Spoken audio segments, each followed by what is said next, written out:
চাকরি নয়, উদ্যোক্তা নির্ভরশীল হতে হবে। দেশের শিক্ষার হার বিবেচনায় শিক্ষিত বেকার সংখ্যা অনেক বেশি। সর্বোচ্চ শিক্ষা অর্জন করে শিক্ষিত যুবক ও যুবতীরা হতাশে ভুগছে। প্রকৃতিপক্ষে চাকরি নির্ভর না হয়ে উদ্যোক্তা হতে হবে বলে পরামর্শ দেন প্রধান অতিথি উপজেলা নির্বাহী অফিসার জান্নাতুল ফেরদৌস।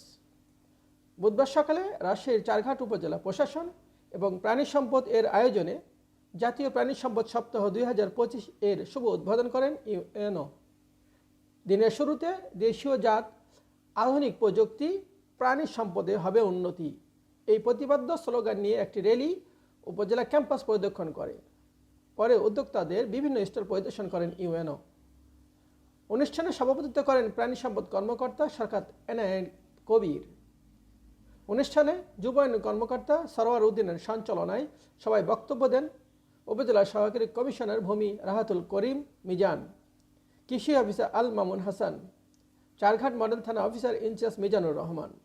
ওই সময় পরিবার পরিকল্পনা কর্মকর্তা ফয়সাল ফেরদৌস, পিআইও ফরাদ লতিফ সহ বিভিন্ন দপ্তরের কর্মকর্তাবৃন্দ উপস্থিত ছিলেন।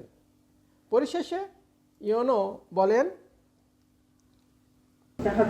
আমাদের হচ্ছে যে আজকে যারা প্রদর্শনীতে আপনারা উপস্থিত ছিলেন, প্রদর্শনীতে দেখবেন অনেকেই অনেক ধরনের পশু পাখি নিয়ে এসেছে, তারাও হচ্ছে উদ্যোক্তা হচ্ছে। কিন্তু আমার একটা জায়গায় একটি প্রশ্ন আছে, সেটি হচ্ছে যে আমরা করছি একটা কাজ করলাম, কিন্তু সেই জায়গাটা থেকে ধরেন এই যে যদি আমি উৎপাদনের কথাই বলি, আমি উৎপাদন বৃদ্ধি করলাম, কিন্তু সেটা সঠিকভাবে বাজারজাত হচ্ছে কিনা, কিংবা আমার উদ্যোক্তা সঠিকভাবে সেই মূল্যটা পাচ্ছে কিনা, এই জায়গাটাতেও কিন্তু হচ্ছে অনেক বড় একটা প্রশ্ন আছে আমাদের। আমি একজন উদ্যোক্তাকে তৈরি করছি, তাকে অনুপ্রাণিত করছি যে তুমি এই কাজটা করো, এই কাজে এগিয়ে আসো, চাকরির পিছনে ছুটো না, কিন্তু তাকে তো আমার এই অ্যাসিউরেন্সটুকু দিতে হবে যে তুমি যেটা উৎপাদন করবা সেটা ন্যায্য মূল্যে তুমি বাজারে বিক্রি করতে পারবা।